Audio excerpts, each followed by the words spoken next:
of labor that you will pay this person the minimum amount for that level of employment. Like somebody said, 4 levels. You may pay the person who is a beginner software developer at the first level, maybe second level. If it requires master's degree or high levels of experience, it may be level 3 or 4. It depends on the job and circumstances. And also the wage will be specific to that location. So if it's San Francisco Bay Area where I'm from, the wage will be higher than it will be in the middle of US like Nebraska or somewhere else, which is like going to Shamoga or something. You know, you get paid more here in Bangalore probably, right? Same concept. So, anyway, there's several implications that come with prevailing wage, but I just want you to be familiar with what that term means if you don't already know. That's something we could discuss for long periods of time. It's a complicated subject. That's a helpful, I guess, definition that summarizes what we just talked about. Service centers.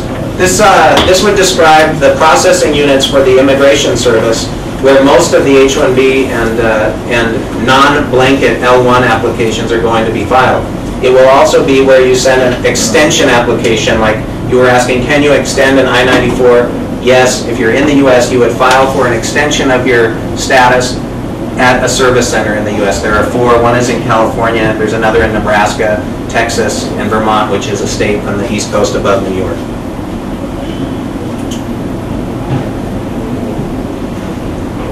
A spouse. Do we all know what a spouse is? You'd be surprised, you know, how many people don't really know because they think they're married or something. You know, in the United States, there's a concept called common law marriage.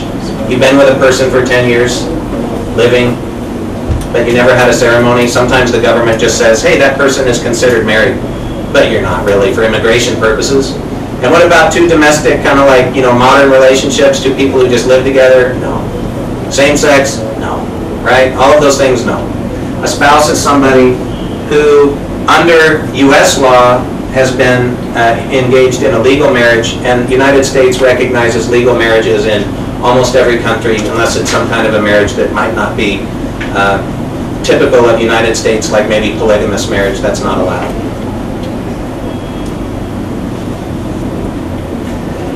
USCIS is the abbreviation for the United States Citizenship and Immigration Services.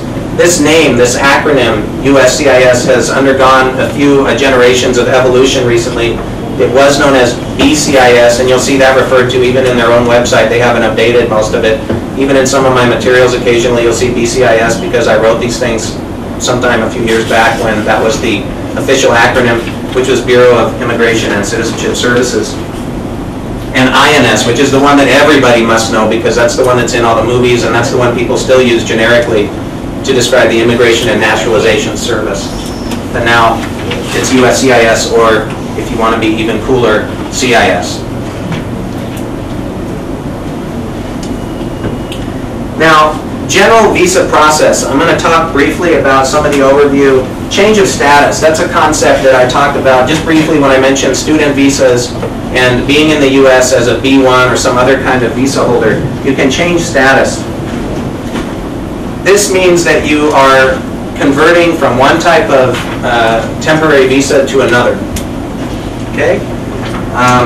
To be eligible for that type of a process, you must be in the US with a legal visa status. You've got to be eligible for the new visa that you're looking for. Whatever kind it is, you must qualify for that visa naturally. You would file the application on time, sometime before your I-94, your status expires. And that you deserve this type of visa based on, you know, the merits of your good attitude and all of the other things that matter about being a good human being. Extension of stay, as opposed to change of status, that means you're going to extend the status that you currently have. So I'm H-1B, I'm going to extend my status as an H-1B. I'm going to extend my stay in the United States for a period of time. If I'm a B1, I can also sometimes extend my status or my stay in the US. So this is the term that immigration lawyers use to describe the extension process, extension of stay. Visa types. Generally, you've got two main visa types. Does anyone know? Immigrant and non-immigrant, that's right. Immigrant means? What? Green card.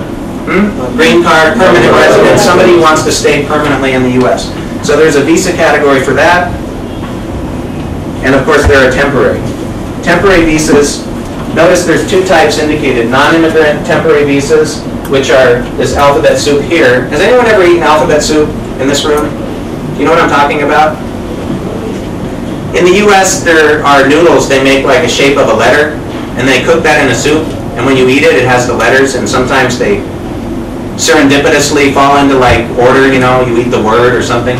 Anyway, this is like an alphabet soup for the different visa categories. Non-immigrant cannot have immigrant intent here. Any of these visa categories, common that you might know, the B, the F, H-1B1, which is not the typical H-1B for most people. This is for Chile and Singapore nationals. H-2 occasionally, H-3 you might hear, J-1 visas. Some of these are others that you could occasionally hear about. TN is for, anyone know? TN is Canadian nationals and Mexican actually.